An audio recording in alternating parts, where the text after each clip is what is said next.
Assalamualaikum warahmatullahi wabarakatuh. Saya Salma dari kelompok Cutnyadin akan memberikan salah satu perang tentang serangan 10 November 1945. Serangan 10 November 1945 atau yang juga dikenal sebagai Pertempuran Surabaya adalah pertempuran dramatis yang akan selalu dikenang. Peristiwa ini didahului oleh insiden perobekan bendera merah putih biru di Hotel Yamato pada tanggal 18 September 1945 dan disusul dengan bentrokan bersenjata antara rakyat dan tentara Inggris. Puncaknya adalah tewasnya Brigadir Jenderal Malabi, pimpinan tentara Inggris untuk Jawa Timur, pada 30 Oktober 1945. Akibat kematian Malabi, pihak Inggris mengeluarkan ultimatum 10 November 1945 agar pihak Indonesia menyerahkan persenjataan dan menghentikan perlawanan.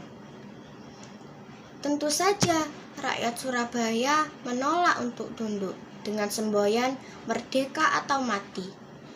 Rakyat Surabaya terus melawan. Pertempuran berdarah ini menyebabkan 6.000 sampai 16.000 pejuang gugur dan 200.000 rakyat sipil mengungsi.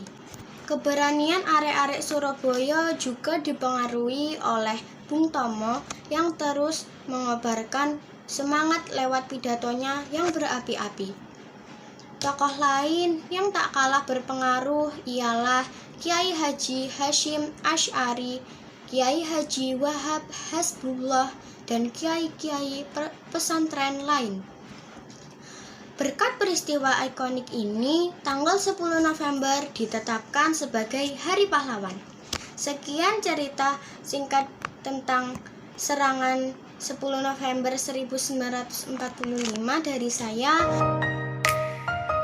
Assalamualaikum warahmatullahi wabarakatuh. Perkenalkan, nama saya Nadia Jana Aprilia dari kelompok Cutnyadin akan menceritakan tentang latar belakang Bandung Lautan Api. Bandung Lautan Api adalah peristiwa yang ikonik dan menggetarkan. Pada 24 Maret 1946, 200.000 penduduk Bandung membakar rumah mereka, lalu menuju ke pegunungan di selatan Bandung. Tujuan untuk mencegah tentara Sekutu dan Nica memakai Bandung sebagai markas strategis militer. Akibat peristiwa ini, api besar berkobar dan asap hitam mengepul di udara.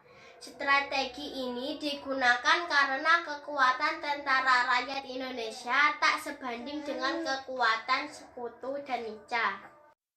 Tak tinggal diam, tentara Inggris pun menyerang sehingga terjadi pertempuran sengit di Desa Dayukolot, Bandung. Di sini terjadi gudang amunisi milik tentara Sekutu. Lalu, 2 anggota milisi BRI, Barisan Rakyat Indonesia, ditugaskan untuk menghancurkan gudang amunisi tersebut. Mereka berdua gugur beserta gudang yang terbakar. Sekian cerita latar belakang Bandung Lautan Api. Terima kasih. Wassalamualaikum warahmatullahi wabarakatuh. Assalamualaikum warahmatullahi wabarakatuh. Saya Haifa dari kelompok Cutnyadin akan mempresentasikan tentang Perang Surabaya. Setelah proklamasi kemerdekaan Indonesia pada tanggal 17 Agustus 1945 dan dikeluarkannya maklumat pemerintahan Soekarno tanggal 31 Agustus 1945 yang menetapkan bahwa mulai 1 September 1945 bendera nasional Sang Merah Putih akan dikibarkan di seluruh wilayah Indonesia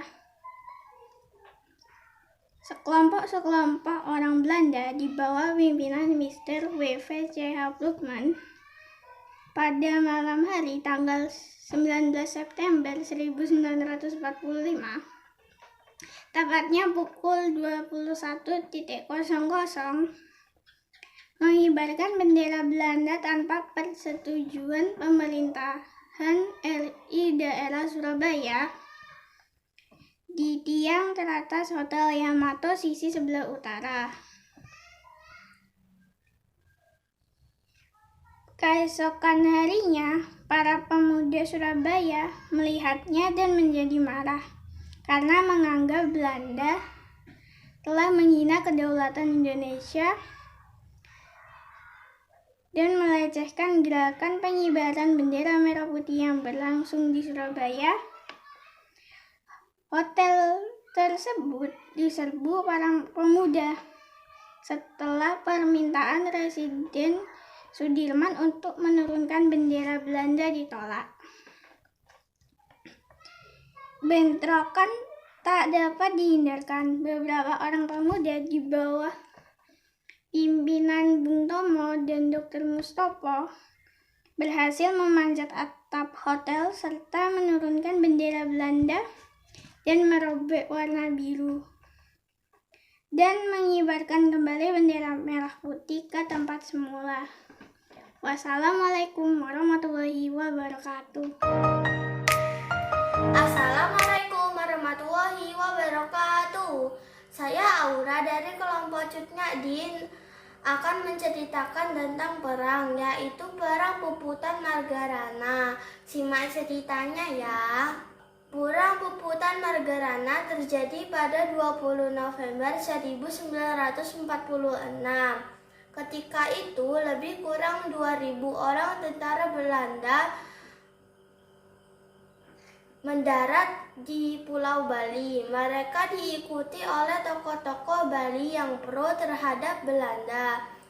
Pimpinan Laskar Bali Letnan Kolonel I Gusti Ngurah Rai sedang menghadap ke markas tertinggi TKR di Yogyakarta. Kedatangannya di Yogyakarta bertujuan membicarakan masalah pembinaan Resimen Sunda Kecil dan cara-cara untuk menghadapi Belanda.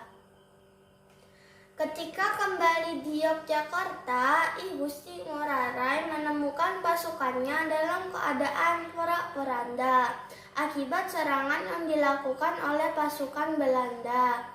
I Gusti Ngurah Rai berusaha untuk mengumpulkan kembali pasukannya yang telah porak-poranda. Sementara itu, Belanda terus membujuk Ngurah Rai agar mau bekerja sama dengan pihak Belanda. Namun ajakan itu ditolak. Penolakan itu terlihat dari isi surat balasannya kepada Belanda. Ngurah Rai mengatakan bahwa Bali bukan tempat untuk perundingan dan perundingan merupakan hak dari pimpinan kami di pusat. Ketika Ngurah Rai berhasil menghimpun dan mempersatukan pasukannya pada tanggal 18 November 1946, dilakukan serangan terhadap markas Belanda yang ada di kota Tabanan. Markas Belanda digempur habis-habisan. Dalam pertempuran itu, pasukan Ngurah Rai meraih kemenangan yang gemilang. Sekian cerita dari saya. Wassalamualaikum warahmatullahi wabarakatuh. Warahmatullahi wabarakatuh. Saya Ina dari kelompok Cut akan menceritakan tentang Perang Semarang. Peristiwa pertempuran 5 hari di Semarang merupakan peristiwa sejarah yang tak boleh dilupakan. Pertempuran 5 hari yang di Semarang terjadi pada tanggal 14 atau 19 Oktober 1945. Kisah pertempuran 5 hari di Semarang ini mengisahkan rakyat Indonesia yang berjuang mati-matian melawan tentara Jepang pada masa transisi kekuasaan ke Belanda. Peristiwa bersejarah ini bermula setelah Jepang Jepang menyerah tanpa syarat kepada sekutu usai Amerika Serikat mengirimkan bom atom ke Hiroshima dan Nagasaki. Serangan sekutu ini terjadi pada tanggal 6 hingga 9 Agustus 1945. Lantas Indonesia memproklamasikan kemerdekaan pada tanggal 17 Agustus. Kondisi Jepang yang kala itu terdesak membuat para tentara Jepang lari. Situasi ini kemudian dimanfaatkan oleh para pemuda di Indonesia untuk menguasai kota Semarang. Supaya kisah pertempuran di Semarang juga menjadi sejarah gugurnya DR Kandi. Nama DR Karyadi kini diabadikan menjadi nama sebuah rumah sakit di pusat kota Semarang. Kronologinya berawal saat pemuda Indonesia memindahkan tawanan Jepang dari Cipiring ke Bung. Di tengah jalan mereka justru kabur dan bergabung dengan Kido Butai di bawah pimpinan Jenderal Nakamura dan Mayor Kido. Pada saat itu pasukan Kido Butai berjumlah 2.000 orang. Pada 14 Oktober 1945 sekitar pukul 18.00 pasukan Jepang bersenjata lengkap melancarkan serangan mendadak sekaligus melalui 8 anggota polisi. Di hari yang sama juga tempatnya 06.30. Assalamualaikum warahmatullahi wabarakatuh. Saya Sila dari kelompok Cutnyadin akan menjelaskan tentang Perang Gerial Jenderal Sudirman. Perang Gerial dipimpin oleh Jenderal Besar Raden Sudirman, perwira tinggi kelahiran 24 Januari 1916. Strategi perang ini merupakan respon atas agresi militer Belanda II. Dalam kondisi lemah akibat penyakit TBC, Sudirman tak gentar untuk terus bergerilya melawan penjajah. Bersama sekelompok kecil tentara dan dokter pribadinya, mereka berjalan jauh melewati hutan, gunung, sungai, dan lembah. Puncak perang ini terjadi pada pagi hari di tanggal 1 Maret 1949. Serangan besar-besaran ini dilakukan di seluruh wilayah Indonesia dengan fokus utama di Yogyakarta, ibu kota Indonesia pada masa itu. Dalam waktu 6 jam, kota Yogyakarta berhasil dikuasai oleh pasukan Indonesia. Dan peristiwa ini dikenal sebagai serangan umum 1 Maret 1949. Sedihnya, setelah peristiwa tersebut, Sudirman masih harus berjuang untuk melawan TBC. Ia dirawat berpindah-pindah dari Panti Rapih, sanatorium di dekat Pakem, hingga pindah ke Magelang di bulan Desember 1949. Sudirman mengembuskan napas terakhirnya di Magelang pada 29 Januari 1950 pukul 18.30 pada usia yang relatif muda, yakni 34 tahun. Selamat jalan pahlawan.